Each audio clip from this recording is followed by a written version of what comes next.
talk today. As my dad likes to say, I haven't seen you all since last year. So that could be 7 days or it could be never, but I'm happy to see you all today and to be here with you all today.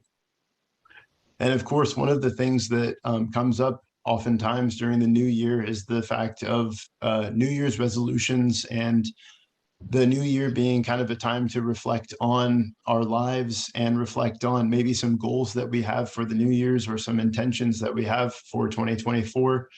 And I'm also aware that we often set resolutions, but those resolutions sometimes fail, or they don't persist until the next year. They don't become internalized into a lifestyle change. And so in pondering that, I was reminded of one of the Buddhist teachings that might help us to contemplate how we can keep moving on the path, and also what obstacles might arise in our quest for awakening, in our quest for becoming ever more mindful in our lives. So I'm going to share my screen and my sound as well. And I'll pull up this presentation that I put together on this topic.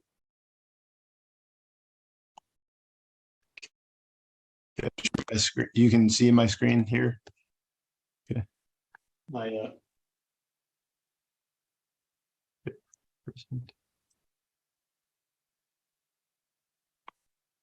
Okay, I'm seeing a black screen.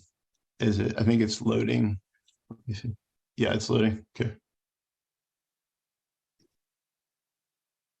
So everyone should have a pen and paper that Ji-yoon passed out, and we'll be using that in a moment as this loads. There we go. Okay. So I wanted to start by playing a video, a short song that I have. I'm not sure if it's gonna load. There we go. Okay.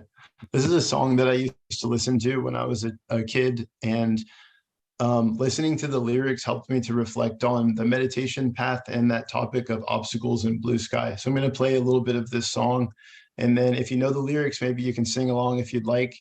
But just listening and being aware, listening deeply to the lyrics as you hear this song. So yeah, and listening to that song, one question that I had when I was a kid, I remembered that feeling of the blue sky and kind of the vastness and the joy that's in the song. And then that lyric about, I can see all obstacles in my way. That was something that kind of stumped me. I kind of thought, you know, if it's such a beautiful day, if it's such a great day, shouldn't there be no obstacles? Shouldn't there just be clarity and peace and joy and all of that? Why are the obstacles there is kind of a question I remembered asking myself. But as I've lived and grown, I feel like the obstacles are a part of life, and it's important to kind of accept that they're there, and also to know that they're part of the path as well. We can't have blue skies without obstacles, and acknowledging the obstacles and their presence is something that's helpful to catapulting us towards the place where the blue sky is and the joy is as well. So next, this is our opportunity to kind of write. So maybe write on this notepad, what are some answers to these questions? What are some goals that you have in your life overall, relationally, spiritually, emotionally, physically, maybe mentally? Do you have a goal of going back to school? Do you have a goal of making things right in your relationships? Do you have a goal of maybe setting less goals for yourself? Maybe you're a super goal-oriented person and you want to practice maybe not setting as many goals. And then also maybe some intentions you have for your life. Do you want to have the intention of approaching things with more mindfulness, more loving kindness? What are some intentions or goals that you have in your life overall? And then if it's just central to this year, maybe putting down for 2024. And then also, what goals or intentions do you have related to your meditation practice? And then maybe drawing a line or doing a separate spot and just pointing out some potential obstacles to reaching the goals that you have either in your life or in your meditation practice. Maybe these are some goals you've striven for a lot of times and have come up against some obstacles. But take a moment. I'm going to set a timer for 2 minutes to just fill out these questions about goals and potential obstacles. So after 2 minutes, I'll let you know when to kind of finish up.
Okay, so taking about maybe 30 seconds or so to wrap up any of your thoughts, trying to make sure you get some goals and some obstacles on there.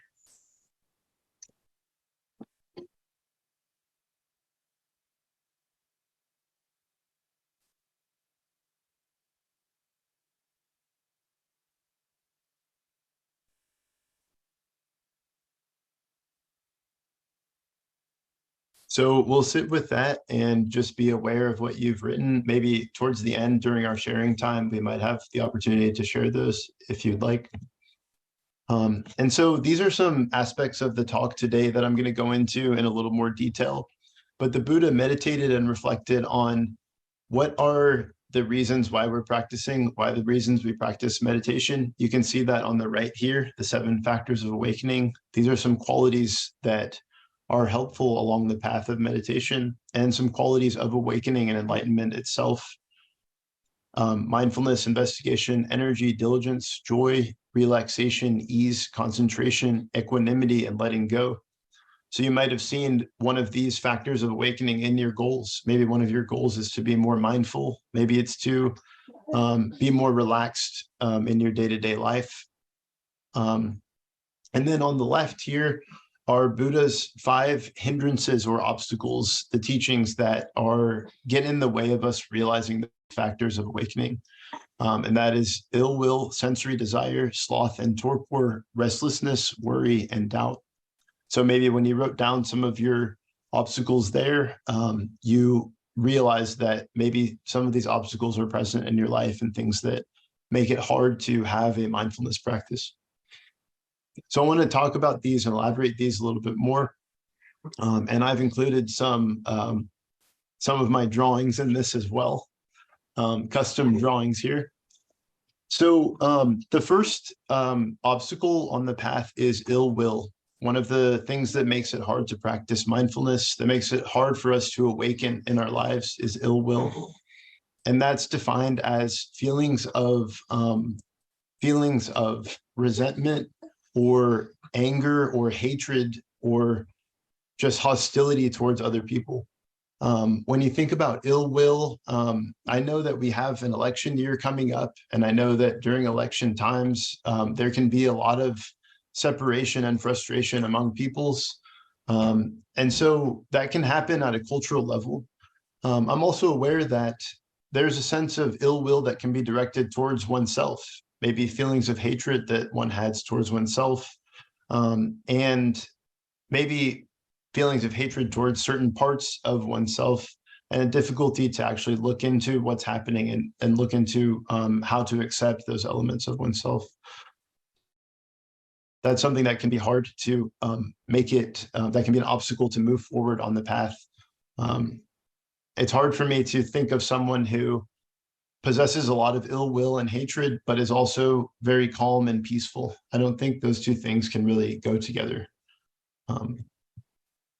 The second one is sensory desire. And here I put senses and things that can sometimes carry us away from being grounded in the present moment, from having a state of peace. The Buddha also referred to this as craving, which is one of the three poisons that leads us to generate suffering in our lives. And I think many of the sensory things that we experience in our lives are okay in small amounts or in moderation.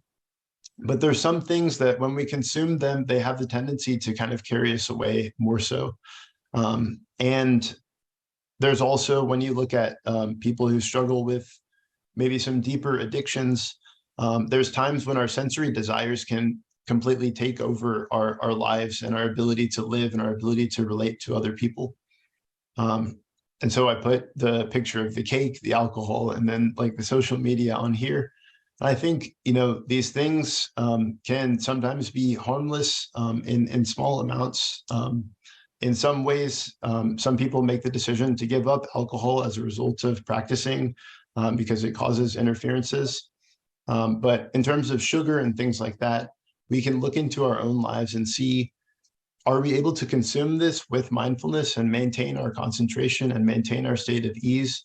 Or is it something that kind of carries us away into avenues of craving where we can lose whole hours or segments of our day, or even whole elements of relating to other people? I also put the social media component on there of YouTube. And I think that many social media platforms are actually engineered and designed to kind of catalyze this sense of sensory desire that causes us to want to desire or be interested in more and more things that cause us to kind of endlessly scroll and endlessly be hooked on these platforms. So it's important to just be aware of that, and maybe just ask myself, is my relationship to what I'm taking in through my senses healthy? Or is it something that causes fixation and pulls me away from myself?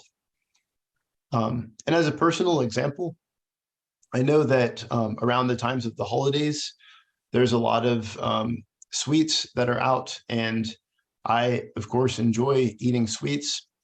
But there's something that I noticed in the last few holiday cycles was that the more sweets I ate, the more I would kind of feel sluggish and dragged down and needing to take more of a nap. And so this time when I went out of town for the holidays, I decided to practice being mindful and cutting down on the sugar consumption. And that really helped me to stay more clear. And I realized that I could enjoy other things as well. And my sense of craving was decreased, and I didn't need to be thinking about that as much. And so changing one's relationship to sensory desire and just kind of having an honest conversation with yourself about what things do pull you away and what things do cause difficulties in your life can be a beneficial practice. Sloth and torpor is another one, another hindrance along the path. I'll touch on this briefly, but generally sloth is not being able to, it's kind of the opposite of energy or diligence. So you have this ideal, you have this sense of something that you want to pursue, a goal that you'd like to encounter and accomplish. And there's some kind of sluggishness to our behavior, kind of like I mentioned with the sensory desire. After indulging in sensory desire and the sugars, I noticed that I felt more sluggish mentally, which made it harder to do certain things. Similarly, torpor also means kind of putting a half-hearted effort into something and not really trying, not really putting your full effort into it. So as you can see with this drawing of the heart, it is only half full, and also it's kind of half covered in. So that's kind of an example of doing something half-heartedly. When we talk about meditation and mindfulness, one component of mindfulness is bringing all of ourself together in concentration and putting the fullness of ourself into each act we do. When we take a mindful step, we're putting 100% of ourselves into that step. Similarly, when we're listening to someone, we're trying to give them our undivided attention. And if we have torpor and we're only able to put maybe 10% of ourselves into it, on a regular basis, that can become problematic. And again, I think these obstacles can be present in our lives, but I think it's important to realize when they're there just kind of temporarily, or when they become maybe kind of a lifestyle habit or something that's really deeply embedded in our lives. And that's when it can be pretty problematic. The next one is restlessness and worry. So the mind just constantly getting carried away, maybe towards the future, dreading something that's going to happen. And it's just an inability to be able to calm our minds down, to be able to return to the present moment, because we're just taken away by worry, and our minds are always going, and we can't find a way to stop our minds. I kind of think that that's something that brings people to the mindfulness practice a lot.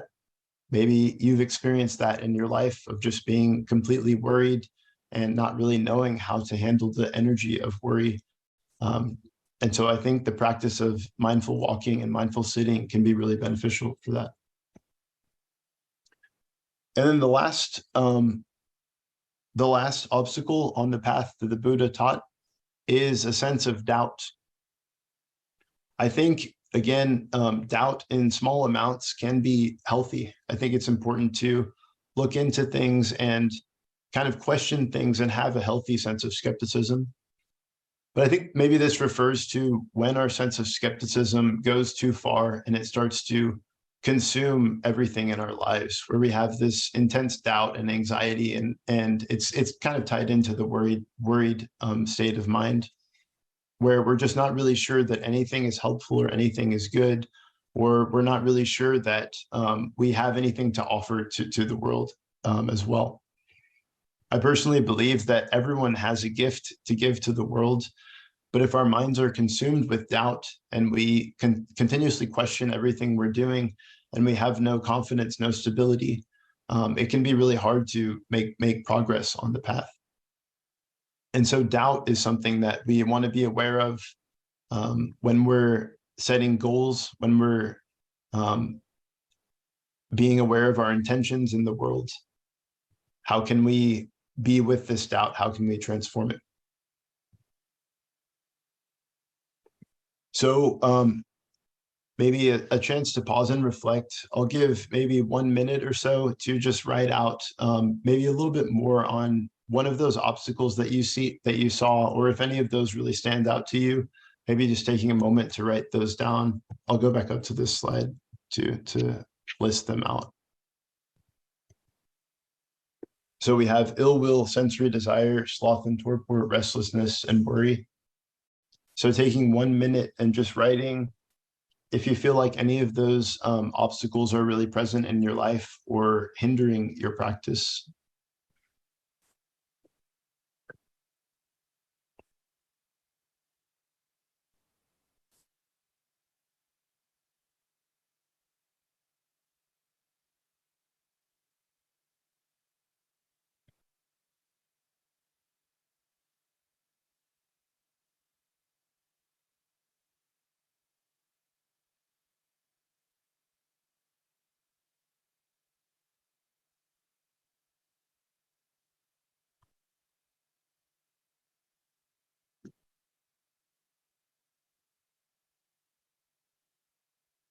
And again, I think these obstacles can be sort of interconnected. So maybe if we feel a sense of intense restlessness or worry, maybe we turn to sensory desire to try to calm that down.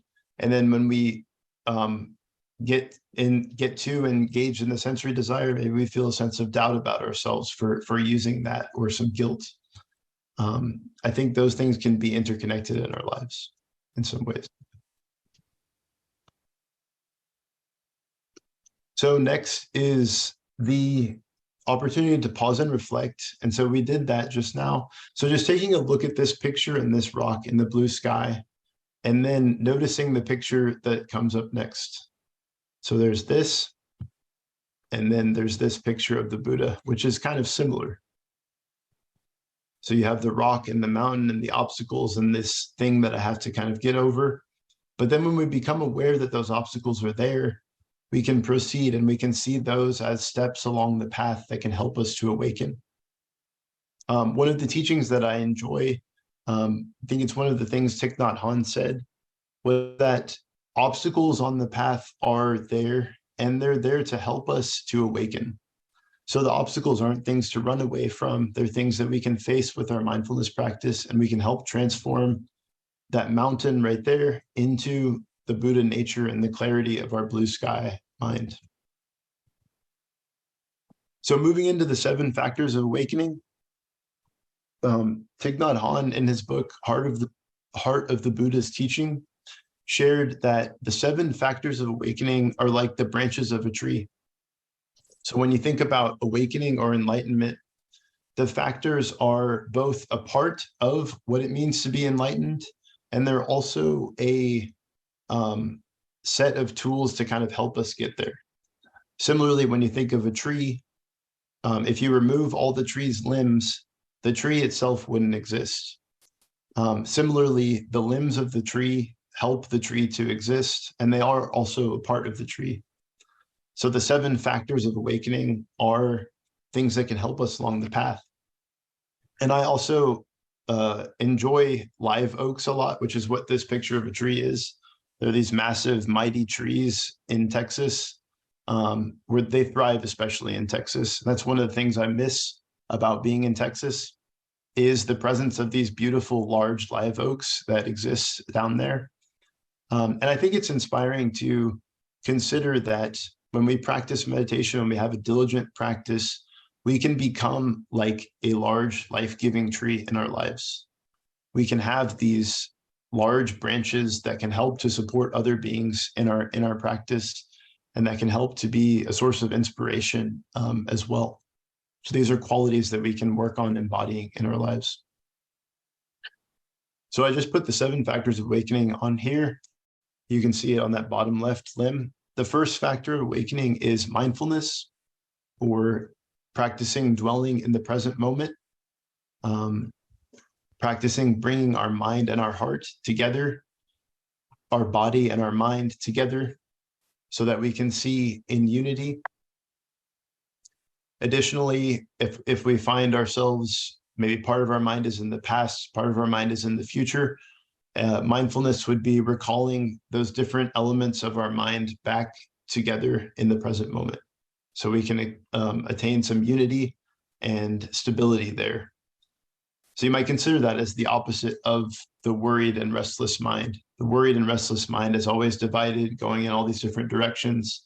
And when we have mindfulness, we can bring those components back together and experience a state of wholeness and oneness of our minds.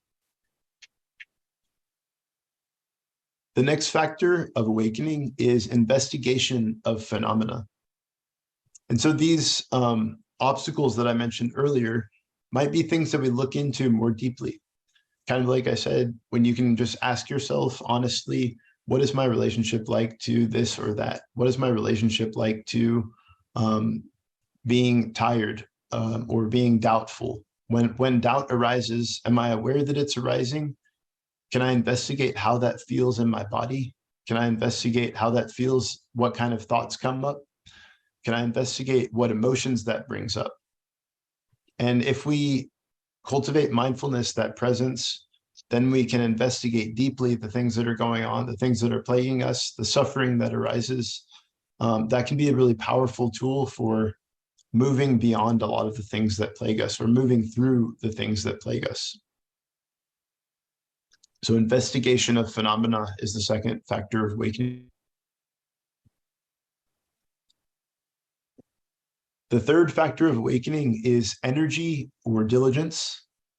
A few months ago, Ji-yoon gave a talk on the paramita of energy and diligence, and she gave some great details on that. Overall, energy and diligence means being able to bring stability and regularity to your practice. So continuing to return to your practice. And you might think of, just imagine someone coming up to an obstacle. Maybe it's a big wall, or maybe it's climbing a mountain. There's a sense of, I can't go any further. I can't do this. I have to stop and be finished. If you have mindfulness, if you have awareness, then the energy can come in that can propel us beyond those obstacles, propel us through those obstacles. And so when we set a goal, any goal that's kind of worthy, I would say, has difficulties, has areas where it can be hard to persist and continue. And if we have energy and diligence, we can persist through those obstacles and we don't have to give up on our goals. The fourth factor of awakening is joy. I'd like to bring in my guest speaker here. This is my daughter, Dahlia. And when I think about joy, one of the things I think of is her as my daughter. And one of the things that I've just noticed happening as she gets a little bit older is that I look at her and I smile. I try to transmit my joy to her, and she smiles back at me, and we both just feel really great, really joyful in that moment. So, so joy can be a factor of how we approach our life situations. Thich Nhat Hanh often emphasizes that we smile to both our pleasurable feelings and our unpleasurable feelings. We can smile and cultivate that feeling of joy in our bodies, and we can bring that to other people, to other situations. Now, my daughter brings me a lot of joy. My relationships bring me a lot of joy, but also there's nourishing and refreshing components everywhere. When I see a red-tailed hawk perched on a telephone wire, I feel a sense of joy. When I see the live oak tree, kind of like in this picture, or the sycamore trees that are more native to Arkansas, I feel joy. When I see the blue sky and a beautiful day, kind of like it was today, I feel joy. And so knowing that that joy is always present, even though there may be clouds, the blue sky is always present. The sun is always there, no matter what the weather is like. So we have to remember that these qualities, these factors of awakening, and especially this joy, is always there, regardless of what the weather looks like. The fifth factor of awakening is ease. And ease doesn't mean that everything that we do is easy, but I think it kind of connotes a sense of maybe there's more of a lack of resistance towards how we approach things. If we have a lot of stress and strain in our view of how we approach things, then many things will probably be difficult. But if we can approach things with a sense of levity and lightness, then I think things tend to go quite a bit better. Even if we know that the thing we're approaching is difficult, if we can maintain a sense of ease and relaxation, that can be pretty important.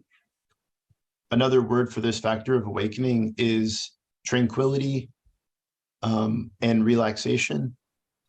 And I think with the practice of mindfulness, especially doing the deep breathing, when the breath goes all the way down to the diaphragm, we can experience more of a sense of calm and ease in our lives. The sixth factor of awakening is concentration. So sort of like I said before, bringing the different elements of our mind together in centrality and focus. And concentration involves, maybe when you first started meditating, you can only concentrate on your breath for 1 or 2 seconds before the mind wanders off. And one of the goals of meditation is to just space out our ability to concentrate. So be able to concentrate for longer and longer periods on what we focus on. So that could be on the breath. And Thich Nhat Hanh also talks about it's important what it is we bring our concentration to. There are some things that when we concentrate on them, they're unwholesome and can lead us towards more ill will, for instance.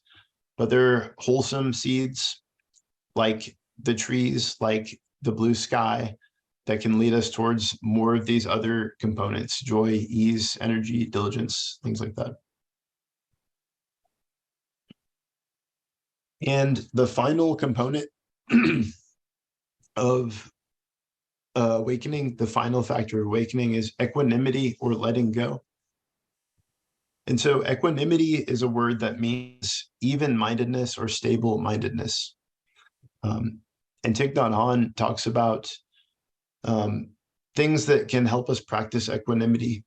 We practice equanimity in the face of harsh words. When another person utters harsh words to us, can we use that as an opportunity to be mindful and to stay even-minded and not letting that carry us away into ill will or difficulties? If we're praised as well and someone tells us we did a great job or we're a wonderful person or something like that, can we accept that and also not get carried away and not start to kind of think too much of ourselves? So equanimity involves when things are going well, we're grateful for that, but we're not too attached to things continuing to go well like that, because we know that life is impermanent and things change. When things are going badly, we can set the intention to change and to have better circumstances, but we also know that that's going to change. So we don't let that pull us down into a state of despair and maybe torpor where we just feel hopeless and we don't want to do anything. So equanimity is interconnected with all of these as well. And I think when we breathe in deeply and we breathe out, we can see phenomena arise and pass. When we practice meditation, we can see things that are impermanent, and we can be joyful and mindful with whatever arises in our consciousness. And so to close, Thich Nhat Hanh shares that the Buddha mentioned that these qualities, these 7 factors of awakening, combined with the four Brahma Viharas, which we chant every time we close meditation, if you combine these two, those are factors and qualities that lead to enlightenment. And they strengthen each other and they're interconnected as well. And so the practice of the 7 factors of awakening is also the practice of love and generating loving kindness. So before we do our sharing circle, maybe taking just 1 minute to write down something of these qualities. So what about these 7 factors of awakening sticks out to you? And what is maybe one of these qualities that you'd like to practice or incorporate more of in your life? So that might be the last minute that you write down of something from this tree of awakening that you'd like to focus on or cultivate or practice more of.